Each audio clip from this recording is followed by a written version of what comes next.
এক বয়স্ক এবং জ্ঞানী প্রফেসর ক্লাসরুমে ঢুকলেন। তার হাতে ছিল অর্ধেক জলভরা একটি কাঁচের গ্লাস।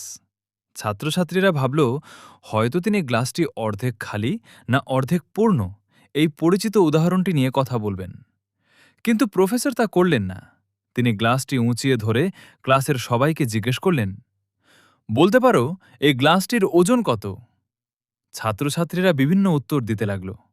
50 গ্রাম, 100 গ্রাম, 150 গ্রাম। সব শুনে প্রফেসর মৃদু হেসে বললেন, সত্যি বলতে কি, গ্লাসটি ঠিক কতটা ভারী তা দিয়ে এখানে কিছুই যায় আসে না।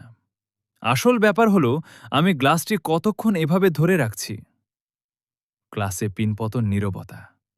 প্রফেসর বুঝিয়ে বলতে শুরু করলেন, যদি আমি এটা 1 মিনিট ধরে রাখি তবে কোনো সমস্যা নেই, এটা খুব হালকা মনে হবে। যদি আমি এটা 1 ঘন্টা ধরে রাখি তাহলে আমার হাতে ব্যথা শুরু হবে।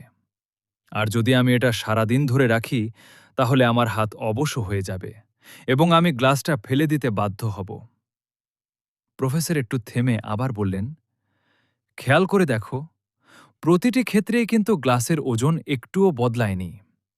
অথচ আমি যত বেশি সময় এটা ধরে রেখেছি, এটা আমার কাছে তত বেশি ভারী মনে হয়েছে। আমাদের জীবনের দুশ্চিন্তা, স্ট্রেস বা অতীতের খারাপ স্মৃতিগুলো হলো ঠিক এই জলের গ্লাসটার মতো। কিছুক্ষণের জন্য এগুলো নিয়ে ভাবলে খুব একটা ক্ষতি নেই। যদি এগুলো নিয়ে দিনের পর দিন ভাবতে থাকেন তবে তা আপনার মনকে কষ্ট দিতে শুরু করবে। আর যদি সবসময় এই চিন্তার বোঝাই বয়ে বেড়ান তবে তা আপনাকে মানসিকভাবে অবশ করে দেবে। আপনি নতুন করে কোনো কাজ করার আনন্দ বা শক্তিই হারিয়ে ফেলবেন। তাই দিনের শেষে ঘুমাতে যাওয়ার আগে নিজের সব দুশ্চিন্তা দূরে সরিয়ে রাখুন।